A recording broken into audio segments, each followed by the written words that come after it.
Good morning, welcome back to my channel.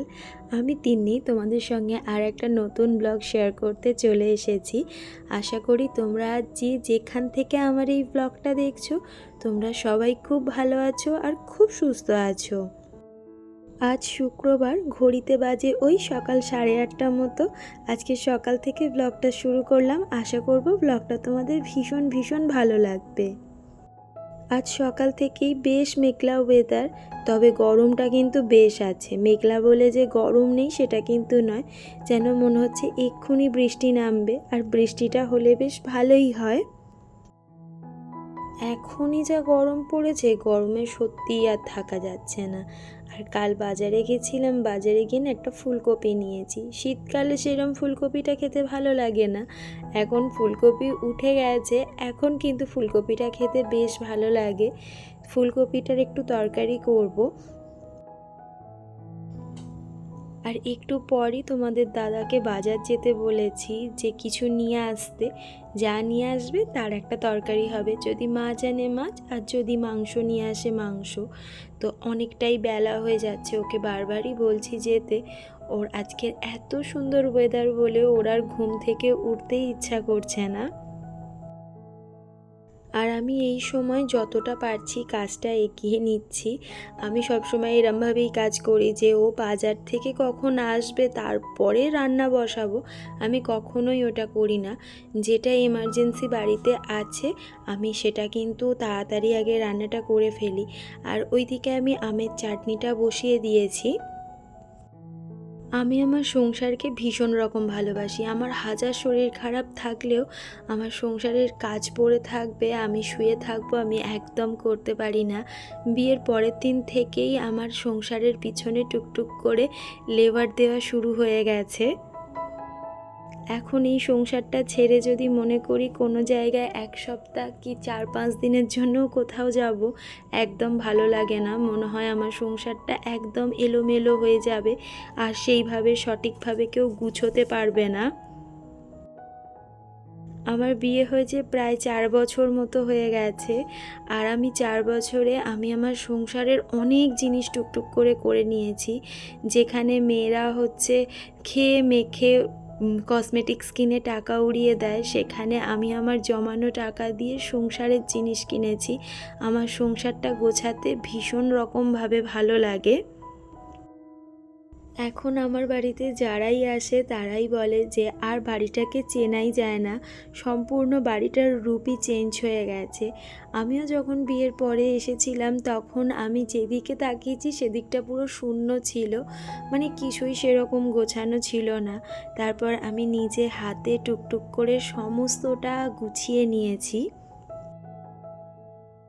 আমার যত দেরি হয়ে যাক আর যতই কাজে ব্যস্ত থাকি অন্যান্য কাজে, আমি সংসার গোছানোর কাজটা আমি সবার আগে প্রায়োরিটি দিয়ে থাকি।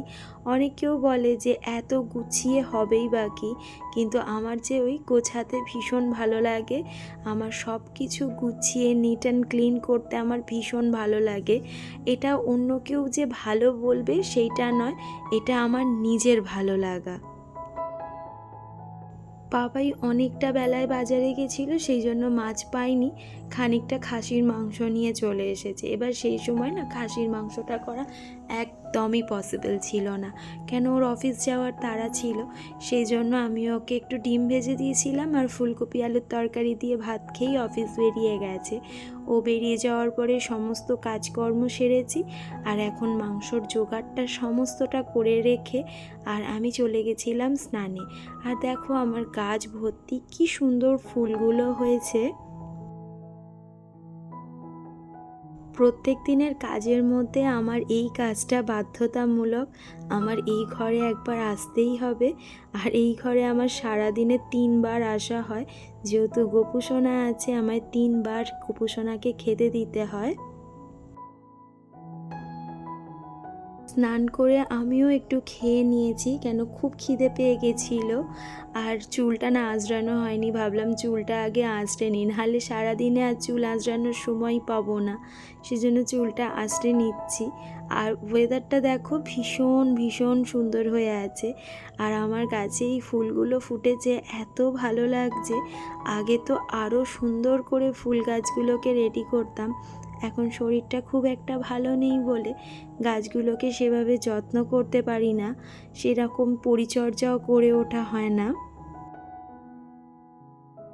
দুপুরবেলা আজকে আর শুতে একদম ইচ্ছা করছিল না, সেই জন্য আর শুইনি। ভাবলাম যে রান্নাঘরে গিয়ে মাটনটা করেই নিই, তাহলে আমার সন্ধেবেলার কাজটা অনেকটা কমে যাবে।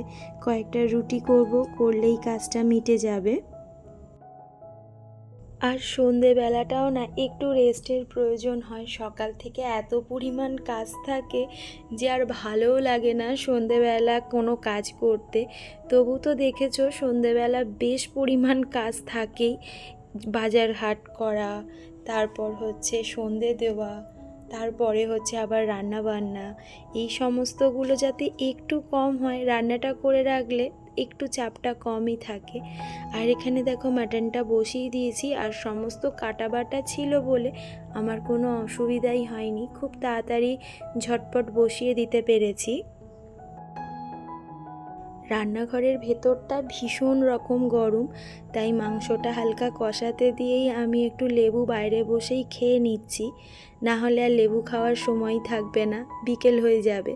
এখনই প্রায় 3:30 মতো বেজে গেছে, আর বাইরে কিন্তু বেশ গরম। যতই মেঘলা করে থাকুক না কেন, যেহেতু হাওয়া দিচ্ছে না, সেজন্য বেশ গরম গরম হয়ে রয়েছে। আমার ব্লগগুলো তোমাদের কেমন লাগছে আমাকে কমেন্ট করে জানিও।